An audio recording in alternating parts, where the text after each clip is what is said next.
You think you're the hero of your story, but every mind has shadows, some louder than others. Today, we're going to see which one is steering the wheel. Take the test. Answer honestly. Don't flinch.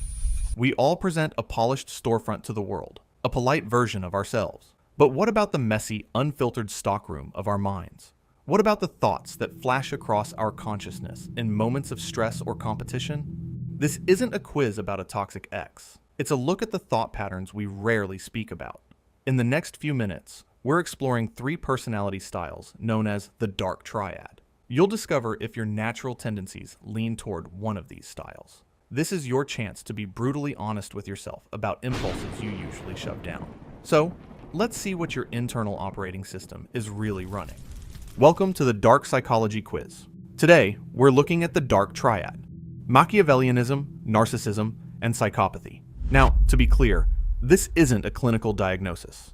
Think of these traits not as an on-off switch, but a volume dial.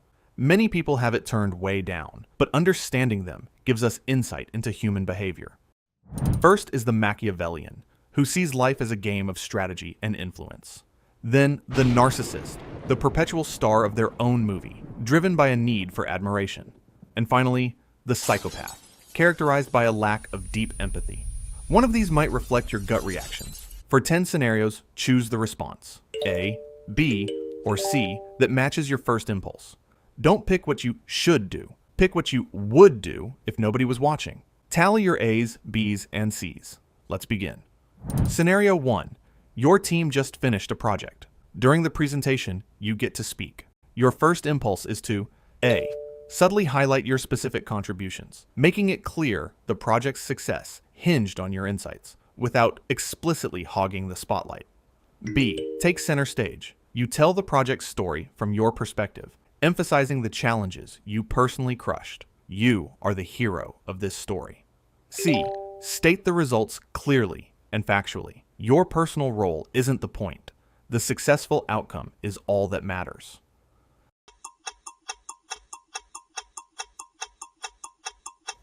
Scenario 2. Someone gives you harsh, direct criticism of your work that feels unfair. Your gut reaction is to A. Listen without showing emotion. You file away their feedback and their motives. You'll analyze them later to figure out if this person is a pawn or a threat.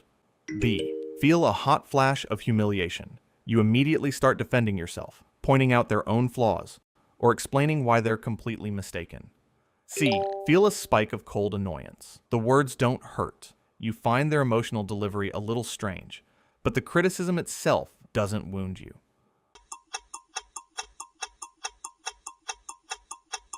Scenario 3. A friend is in a crisis and asks you for a big, time-consuming favor with no obvious upside for you. Your first thought is, A. What's the long-term play here? You quickly weigh the social capital you'd gain, or if helping them now makes them owe you a favor later. B.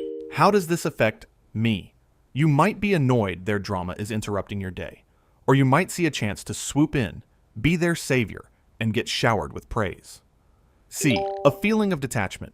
You weigh the request logically. If it's too much effort for no good reason, you'll say no without feeling guilty.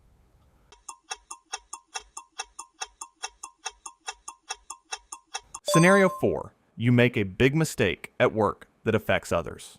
Your immediate impulse is to A. Control the narrative. You quickly figure out who else could plausibly be blamed or what information you can omit to minimize your own role in the mess. B. Feel intense embarrassment, mainly because of how this will make you look. Your top priority is protecting your image. C. Acknowledge the error with minimal emotion. It's a problem that needs a fix. You focus on the most efficient solution, not the guilt trip. Scenario 5. You walk into a party where you don't know anyone. Your strategy is to A. Scan the room and identify the most influential person. You then work out a plan to approach them. This isn't a party. It's a networking event. B. Find a spot where you'll be easily seen and admired. You'll steer conversations toward your own achievements and interests. C. Stand back and observe. You feel a bit like an anthropologist watching a foreign tribe. You'll talk to people if they're interesting, but you don't feel a need to perform. Scenario 6. In a competitive game, you see a way to cheat that guarantees a win, and you won't get caught. A. See it as a smart move. If bending the rules leads to victory, that's just part of the game. The goal is to win. B. Hate the thought of losing more than you hate the thought of cheating. You'll do it to secure the win and the glory that comes with it. C. Don't really care about the morality. Cheating is simply the most direct route to winning. You might even get a small thrill from breaking the rules. Scenario 7. Someone blatantly cuts in front of you in a long line. Your internal monologue is A. Amateur. You might not say anything, but you'll mentally clock their behavior and look for a subtle, clever way to inconvenience them later. B. You feel personally disrespected, and you're very likely to call them out, probably loudly. C. You might call them out bluntly for breaking a simple rule, but you don't feel personally attacked. Scenario 8. You get an unexpected chunk of money. After covering your needs, your next thought is A. How can I use this to get more power or influence? You're thinking about investments and connections that will make this money work for you. B. How can I show off this new wealth? You're already picturing the luxury items or exclusive vacation, anything that signals success. C. A feeling of cool satisfaction. Money is a tool. You might use it for a high adrenaline experience, or just put it away, but you don't tie your identity to it. Scenario 9. A workplace rival who has given you trouble is failing and might get fired. You feel A. A sense of strategic opportunity. Their failure is your gain, and you might quietly make sure their screw-ups get noticed by the right people. B. A feeling of sweet victory. You enjoy watching them fail because it confirms you were the better one all along. C. Mostly indifferent. Their failure is just the logical result of their bad performance. You don't feel pleasure or pity. Scenario 10. You view societal rules and moral codes as A. Guidelines you need to understand so you know when to follow them and when to bend them for your own benefit. B. Things that are mostly for other people. You feel you're special, so the same rules don't really apply to you. C. Kind of arbitrary. You follow your own internal code and don't feel obligated to obey external rules unless you have to avoid trouble.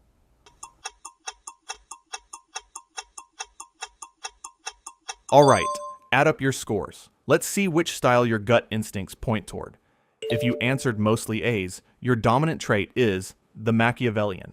You are the strategist. You see the world as a giant chessboard, always 3 moves ahead. Social interactions are calculations. This worldview is defined by a cynical and exploitative approach, willing to sacrifice a pawn to win the game. That's why you looked for the long-term play and saw the party as a chessboard. This style can make you a skilled negotiator, but is linked to unethical behavior. If you answered mostly B's, you're guided by the narcissist. Your world is a stage, and you are the main character. Your driving force is a deep need for admiration. Your self-esteem is like a fragile glass sculpture. It needs the constant spotlight of praise, narcissistic supply, to keep from shattering. This explains the intense reaction to criticism. It feels like a direct crack in the glass.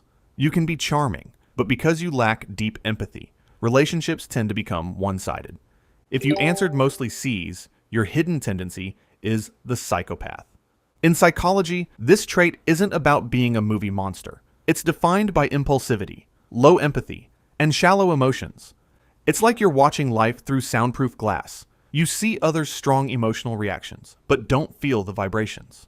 Your unemotional response to a mistake or annoyance at the line cutter are signs of this trait. They aren't personal insults. They're just glitches in the system. So, you've identified a tendency. What now?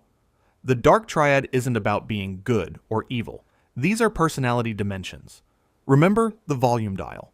We all fall somewhere on the spectrum. Some researchers have proposed the dark factor of personality, or D. Think of Machiavellianism, narcissism, and psychopathy as flavors of ice cream, and the D factor is the cone holding them.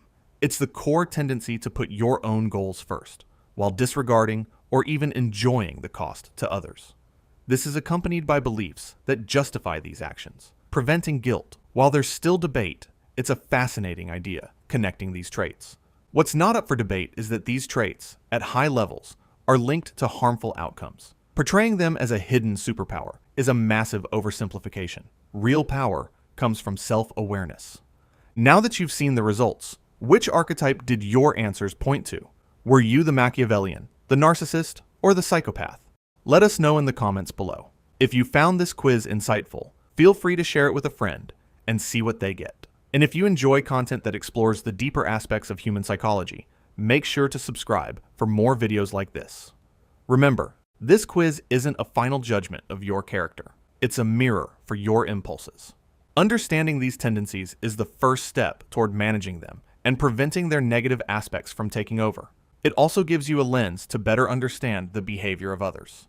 The real question is, what will you do with this knowledge?